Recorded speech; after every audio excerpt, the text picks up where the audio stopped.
Assalamualaikum warahmatullahi wabarakatuh. Nama saya Ida Fauzia, NIM 1814101882. Di sini saya akan menjawab soal UTS. Pertanyaan yang pertama yaitu jelaskan definisi pasar modal dan juga ceritakan tonggak sejarah pasar modal syariah. Jadi definisi pasar modal yaitu sesuai Undang-Undang Nomor 8 Tahun 1995 tentang pasar modal atau UUPM, Undang-Undang Pasar Modal, adalah suatu kegiatan yang berhubungan dengan penawaran umum dan juga perdagangan efek. Perusahaan publik yang berkaitan dengan efek yang diterbitkan serta lembaga dan profesi yang berkaitan dengan efek.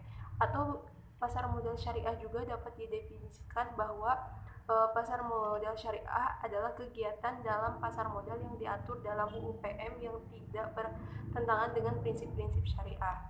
Adapun sejarah pasar modal syariah dimulai yaitu ketika diterbitkannya reksadana oleh PT Dana Reksa Investment Management pada 3 Juli 1997. Selanjutnya Bursa Efek Indonesia bekerjasama dengan JII atau Jakarta Islamic Index, di mana pada tanggal 3 Juli 2000 ditetapkan JII. JII di sini bertujuan untuk memandu investor yang menginginkan menginvestasikan dananya secara syariah. Dengan hadirnya indeks tersebut, maka para pemodal telah disediakan saham-saham yang dapat dijadikan sarana yang sesuai dengan prinsip syariah.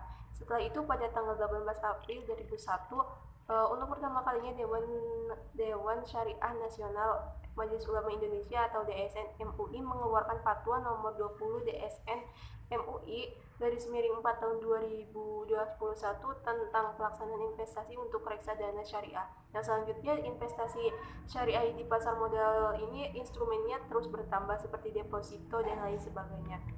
Pertanyaan yang kedua yaitu jelaskan perbedaan antara akad musyarakah dan akad mudharabah pada pasar modal syariah. Jadi akad mudharabah dan akad musyarakah itu hampir sama. Nah, perbedaannya itu jika di akad mudharabah itu pada awal penyerahan dana oleh si penyetor dana atau sohibul mal itu tidak ikut serta dalam mengelola dana tersebut. Jadi si dana tersebut dikelola oleh mudorib yang nantinya si mudorib tersebut yang akan bertanggung jawab atas dana yang akan dikelolanya tersebut. Nah, adapun dengan musyarakah itu berbeda dengan mudorobah, yaitu ada terdapat dua pihak atau lebih di mana pihak-pihak tersebut ikut bekerja sama dan juga saling menyetorkan modal. Jadi dua pihak tersebut sama-sama mengelola dan juga sama-sama menyetorkan modal, dan juga bagi hasilnya diatur sesuai dengan proporsional pada saat penyerahan modal masing-masing. Jadi dalam akad musyarakah ini pihak-pihak yang terlibat boleh diam atau tidak ikut serta dalam mengelola modal, dan juga boleh aktif atau ikut serta dalam mengelola modal. Pertanyaan yang ketiga yaitu jelaskan beberapa kaidah fikih muamalah yang sering digunakan di pasar modal syariah. Jadi kaidah fikih muamalah yang ada di pasar modal syariah yang biasa digunakan yaitu pertama, pada dasarnya segala bentuk muamalah itu hukumnya mubah kecuali ada dalil yang melarangnya. Dan yang kedua yaitu muamalah dilakukan atas dasar sukarela tanpa adanya unsur paksaan. Jadi di dalam muamalah itu tidak boleh adanya keterpaksaan, yaitu harus antarodin minkum atau saling suka satu sama lain. Dan yang ketiga yaitu muamalah dilakukan atas dasar pertimbangan yang mendatangkan manfaat dan menghindari mudarat dalam masyarakat. Jadi selagi itu mendatangkan manfaat, maka itu boleh hukumnya.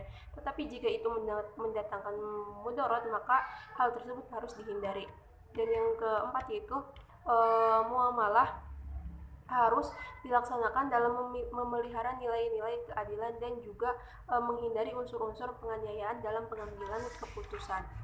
Dan yang terakhir yaitu pertanyaan terakhir, jelaskan definisi dari fatwa dan jelaskan peranan dari Dewan Syariah Nasional Majelis Ulama Indonesia atau DSN MUI pada pasar modal syariah. Jadi fatwa itu berasal dari bahasa Arab yang artinya nasihat atau fatwa atau juga jawaban atau pendapat. Nah, adapun yang dimaksud secara terminologi yaitu sebuah keputusan atau nasihat resmi yang diambil oleh sebuah lembaga atau perorangan, di mana yang lembaga tersebut diakui otoritasnya, dan yang disampaikannya itu oleh seorang mufti atau ahli ulama sebagai tanggapan atau jawaban terhadap pertanyaan yang diajukan oleh peminta fatwa yang tidak mempunyai keterikatan. DSN MUI ini mempunyai peranan di mana DSN MUI ini berperan menetapkan fatwa atau sistem kegiatan serta mengawasi penerapan fatwa, membuat pedoman implementasi fatwa, dan juga untuk lebih menjabarkan fatwa tertentu agar tidak menimbulkan multi penafsiran, dan mengeluarkan surat edaran, menerbitkan pernyataan kesesuaian syariah bagi LBS dan juga LPS lainnya. Terima kasih. Wassalamualaikum warahmatullahi wabarakatuh.